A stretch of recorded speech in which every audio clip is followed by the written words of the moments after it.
Alright everyone, we're back. We want to continue with the fifth law.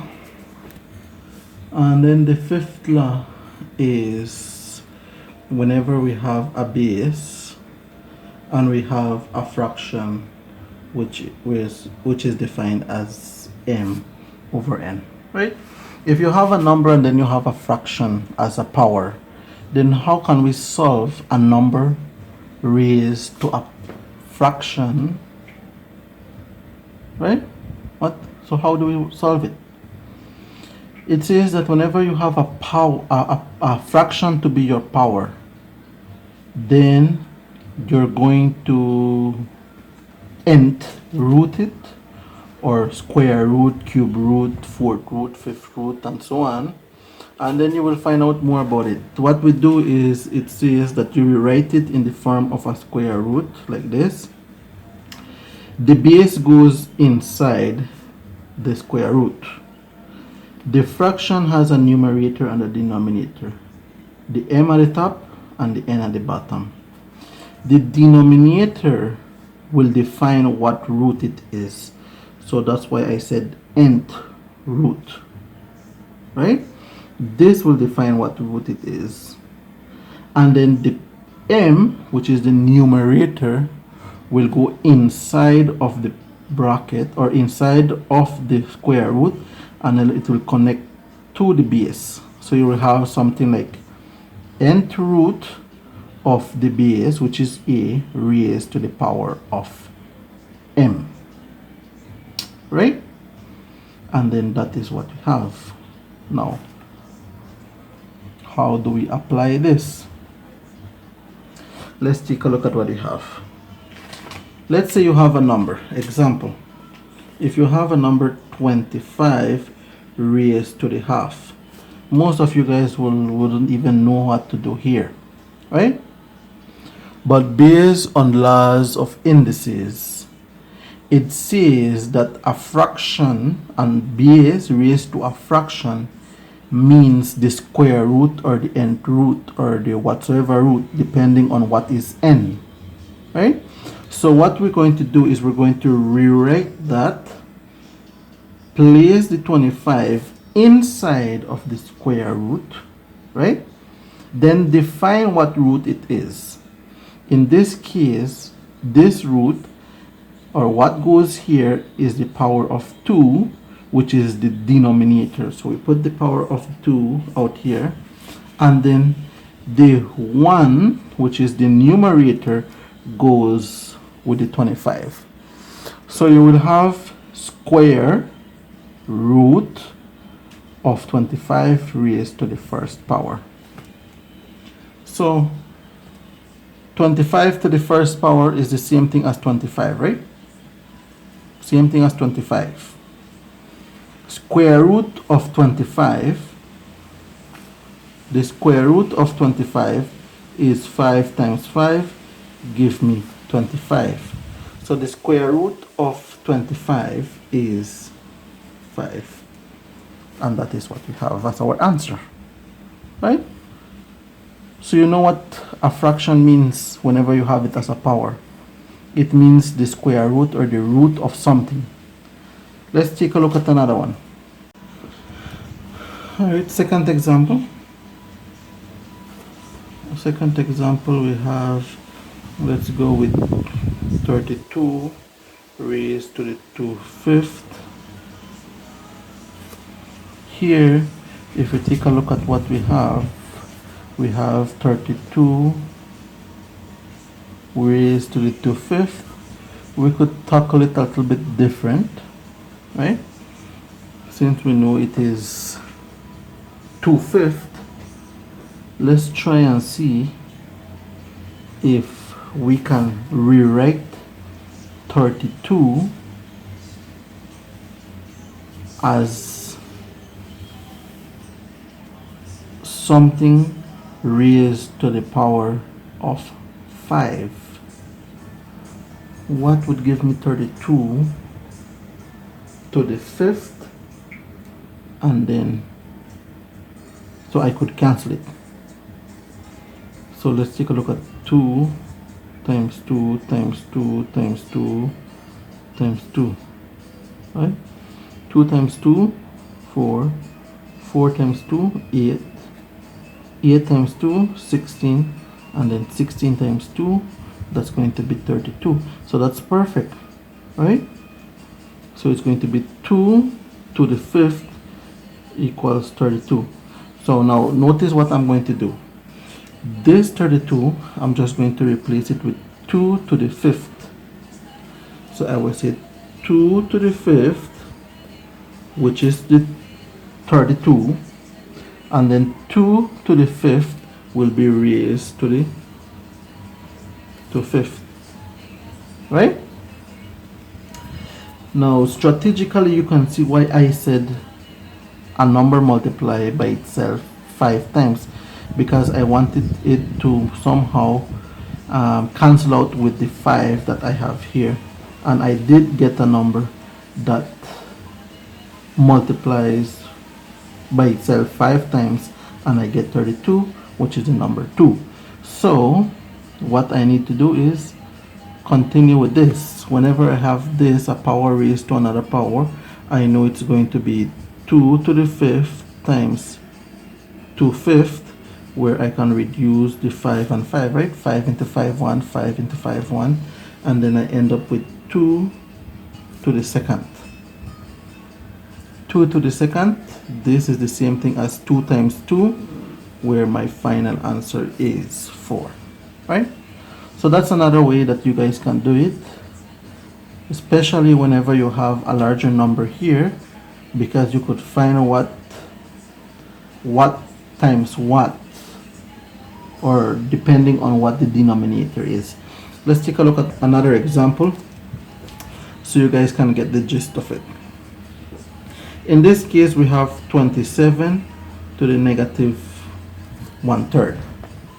As I see that, I know that I have a problem there. The problem is the negative power, right? The negative power. But let's see how we can work with it.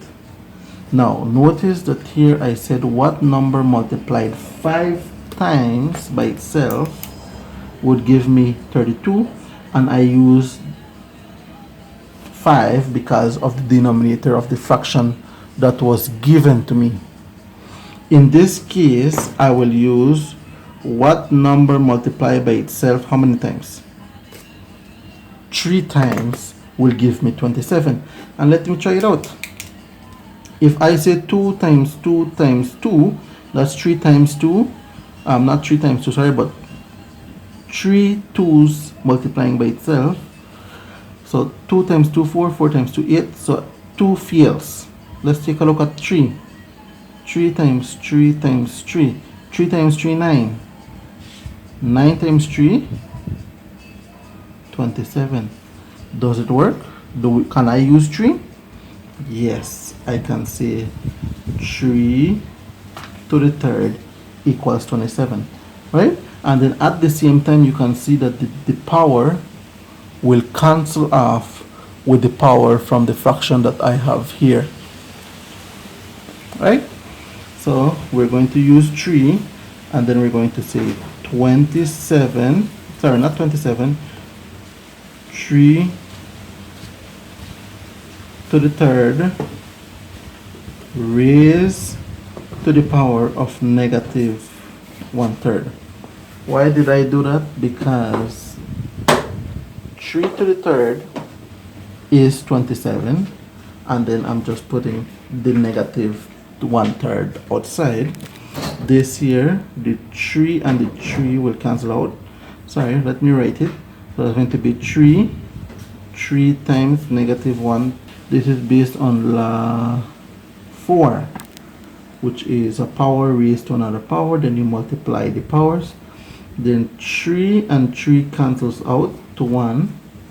And then you end up with 3 to the negative 1 power. Now I notice that this is a negative 1. So, and then this is over 1, right? And then to make it positive, I just switch it down. Do I need to add in the negative, the one at the top here for the power of 3? No. So my answer is 1/3. Right? Final example. Let's take a look at another one.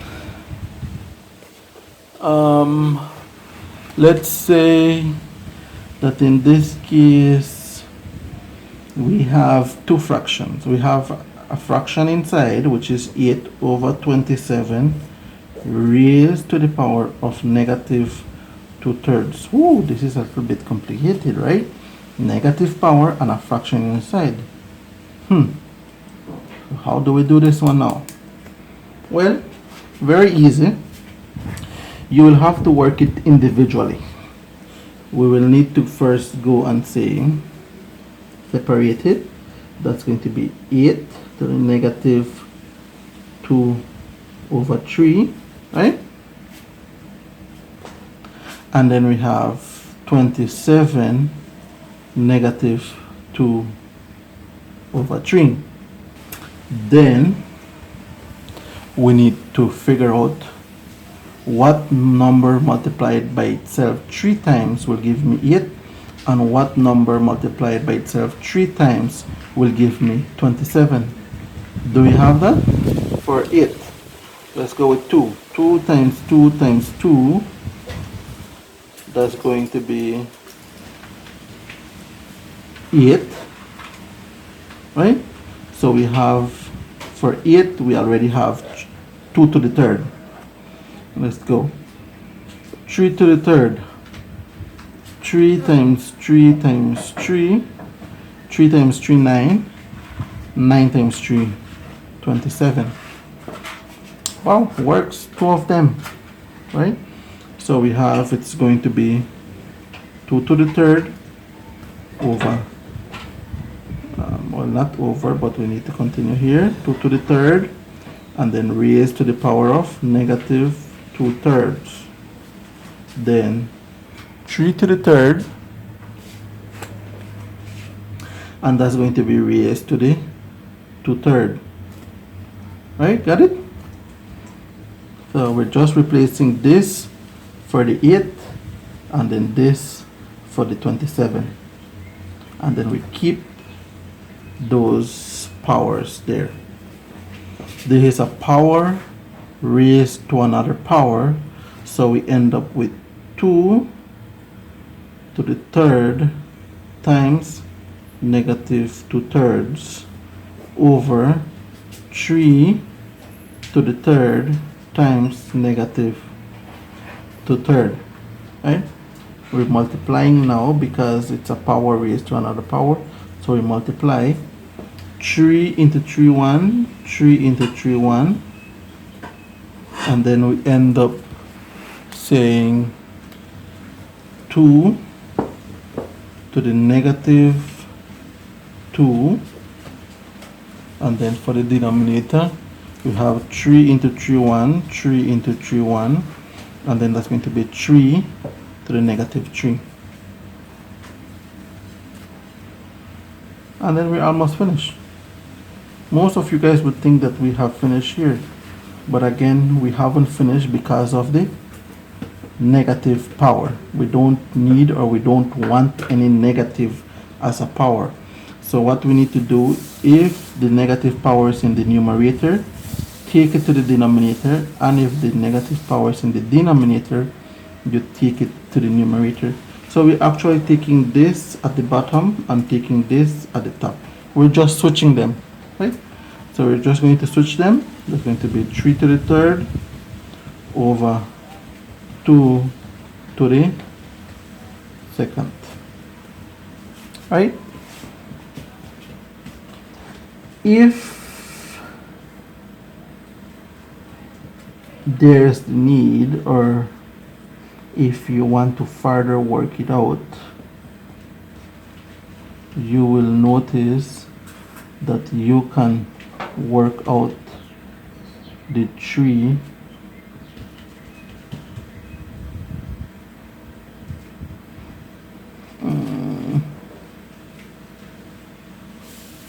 okay, I was taking a look at something here. Have you found the mistake? Have you guys found a mistake here? Yes. This is -2 and I wrote 3 here. So that should be 2 and this should be 2. It shouldn't be a 3, right? And then if you guys want, like I said, you can further simplify it, which is 3 times 3, which is 9, and then 2 times 2, which is 4, right? And you could further simplify it and write it as a mixed number, which is going to be 2 and 1/4. That's my final answer, right? I hope you guys enjoyed the video. If you have any questions, please leave it in the forum or on the comment section. I will try to answer it as soon as possible.